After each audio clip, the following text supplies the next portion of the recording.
So this first slide shows us something we all know, I think, which is that we're moving from a population now of about 7 billion to about 8.5 billion people by 2030 and 9 billion people, some estimates are even higher, by 2050. And that's the orange bars on this chart, which actually are not that percentage-wise, as you look at this, is sort of a 50% growth. But you'll also see from the blue charts that GDP is growing something above fourfold at the same time as that population is growing about 50%. GDP is growing at about 400 or more percent. Why is it faster? GDP, for all the reasons we want it to. The SDGs, which are calling for SDG 8, calling for economic growth, SDG 1 to eliminate poverty, SDG 2 to get us to zero hunger, all are driving a growth in the economy and a growth in people's wealth. And in fact, over that period between now and 2030, about 3 billion people will be joining the middle class. And to put that in perspective, that's a population of people about 10 times the size of the US market. A population of people about 10 times the size of the US market, as we try and strive to meet the social and economic side of the SDGs. A population that big will be hitting the middle class and hit mostly in emerging markets and hitting what we call the middle class effect. And we explore what the middle class effect is quite a bit in that paper. But one of the most important things that it is increasing consumption. So that leads us to the next slide and this chart that you can see here. So you can see that GDP growth, it's shown as a blue line on this chart, that 4.5 times GDP growth indexed against 1. That leads to about a threefold consumption, a threefold increase in our growth in resource needs. And this particular study, which came from the UN IRP, the UN International Resource Panel study, looks at materials extraction, it looks at materials growth, and it basically says if we carry on with the business as usual patterns that we use now for making materials, for consuming things, we will increase our need for raw materials by about threefold, 300% out to 2050. And just to put that in some context, that's at the same time as we're basically at the limits of our land capacity. In many places we need to reduce the amount of water we use, and as we all know, we need to reduce our carbon by 70, 80, even 90% looking out to 2050. The IRP has a very aggressive efficiency scenario that we explore a little bit in the paper that looks at what sort of aligns with this improve step in the chart below, that looks at about the most aggressive efficiency measures that they think can be put in place. For example, reducing the per capita resource needs by about half. Even that most aggressive resource efficiency scenario leads to about a 40% increase in the amount of resources that we need to extract from the planet and that we need to use in our processes. And if we think that at the moment Earth Overshoot Day, that's the day that defines where within any particular year we have reached the limits of the planet's capacity, Earth Overshoot Day is in early August now. Even the most aggressive efficiency improvements still take us to a 40% increase in the resources that we need to meet the needs of the planet. Where what we need to do is get to that 0%. Some would say we actually need to do even better. And the only way to get to that 0% or flat level use of efficiency is to tackle consumption as well as to tackle efficiency. We've categorized these in the paper and the way companies approach this into ignore, improve and embrace. If you were an ignore company, you wouldn't really be interested in talking to WRI, so there's nobody in that ignore category.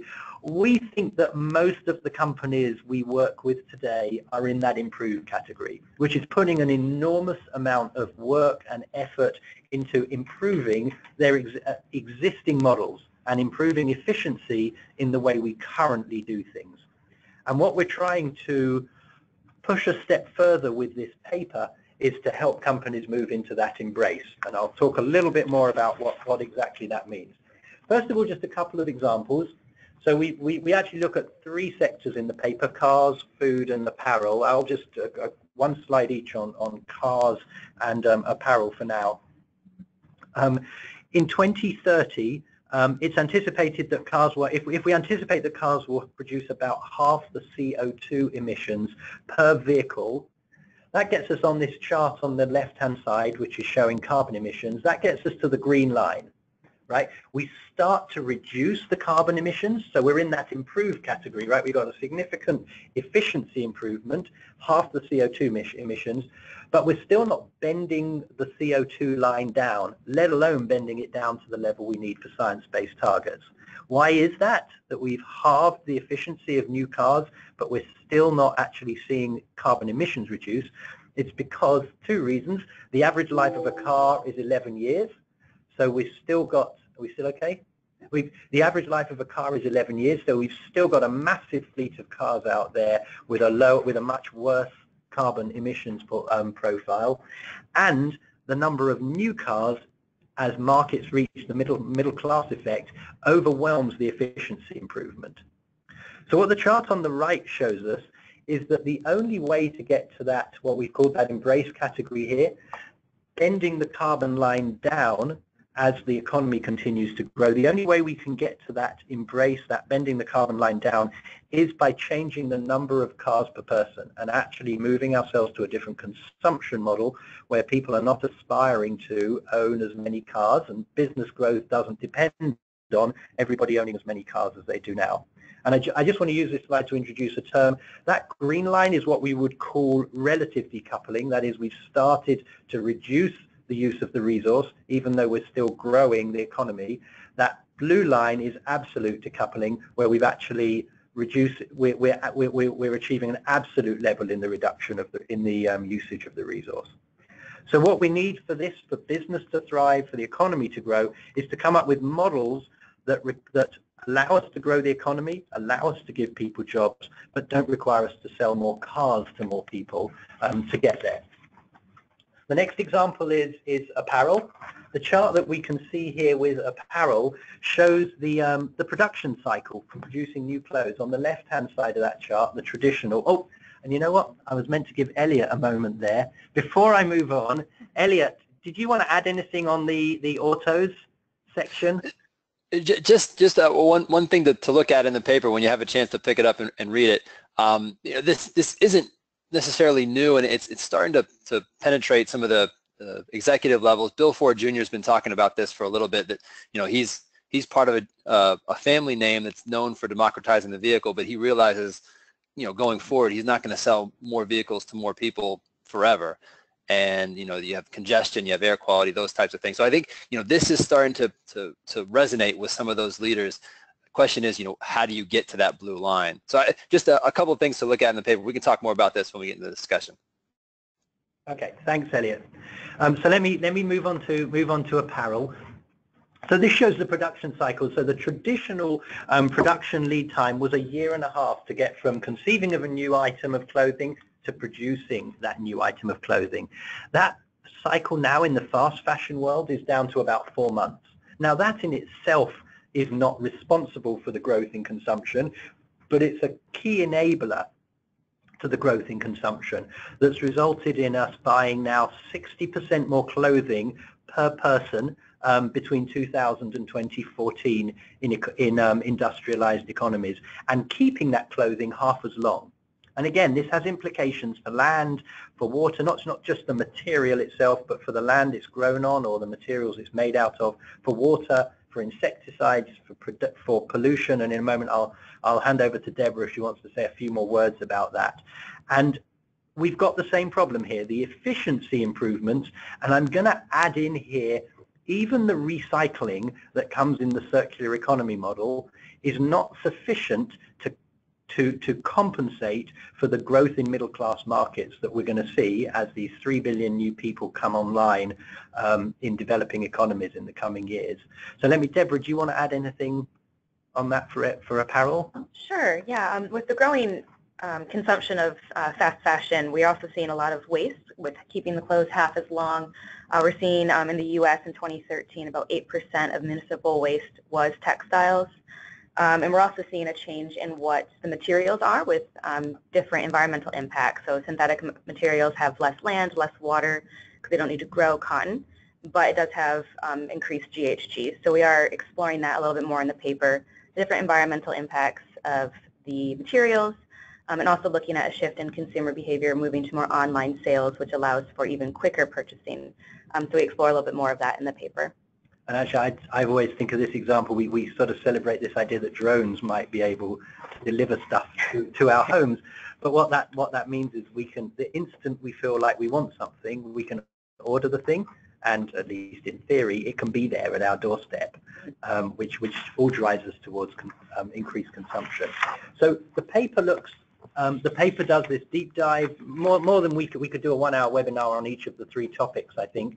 But we picked autos because there was sort of a capital-intensive purchase, apparel, which is this fast-moving consumer goods type purchase, and food, which is a product that you actually consume, as to sort of reflect the range of products that are out there. The pattern is the same in all of them, that the efficiency and recycling improvements being put in place are not sufficient to keep up with the growth that we anticipate seeing as we bring people out of poverty, and even as people in industrialized countries want more and more. So the solution, and you know, we've talked about this before, and I'm sure many of you have heard this before, is delinking business growth from environmental impact. Because we're the first to say here, you know, we're the World Resources Institute. We're not the World Environment Institute. That is, we're not here to protect the environment for the sake of the environment, but our focus is on helping supporting human development within the limits of the environment. And for that, and particularly for developing economies, we need growth.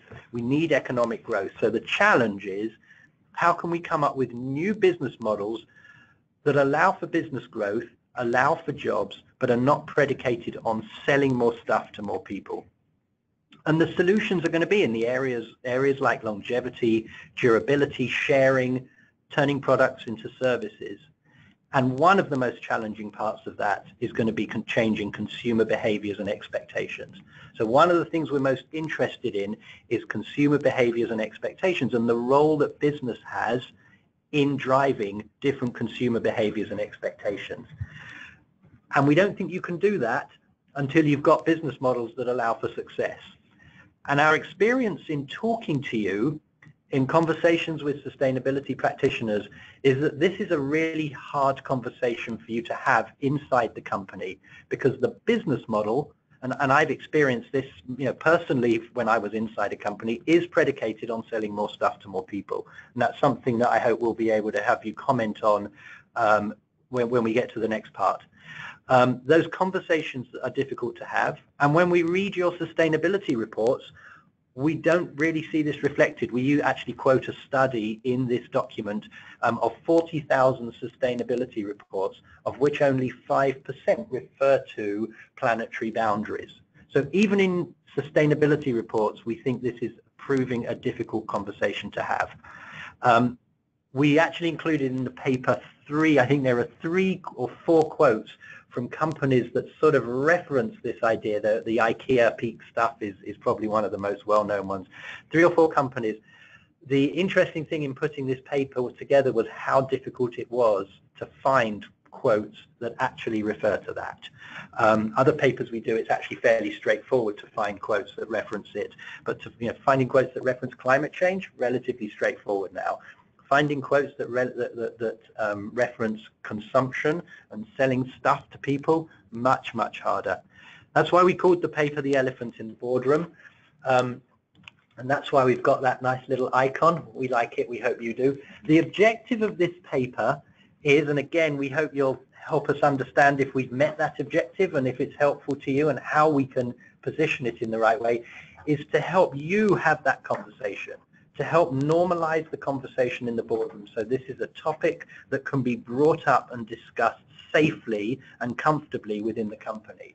That we put the question out there and the challenge, and that creates the framework for others to have that conversation. There are so normalize the conversation is really a key part of this paper. There are 3 recommendations that we're putting forward.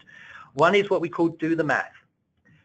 Actually look at your products, your product life cycle, the amount of material it takes to make your products, and understand if you can grow at the rate your marketing and sales people are predicting you will grow within the limits of the planet's resources. Right? That's the do the math part of this. Take a leadership role. We completely recognize that this is not just a business issue. When the economy is down, governments send us out to the shopping mall to shop. So this is a government issue as well. When we're feeling depressed, we go and look for a bit of retail therapy as individuals. So this is a consumer issue as well. But we're the business center within WRI, so our role is to focus on the business piece of this. And I do think business has a big role to play, because business has also a big impact on consumers and what their expectations are.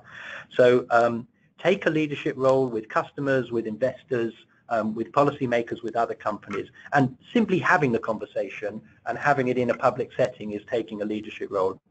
And then thirdly, transform the business, which is look for business models that will enable you to thrive in a resource-constrained environment, so that resource limitations don't become a brake on the growth of the company.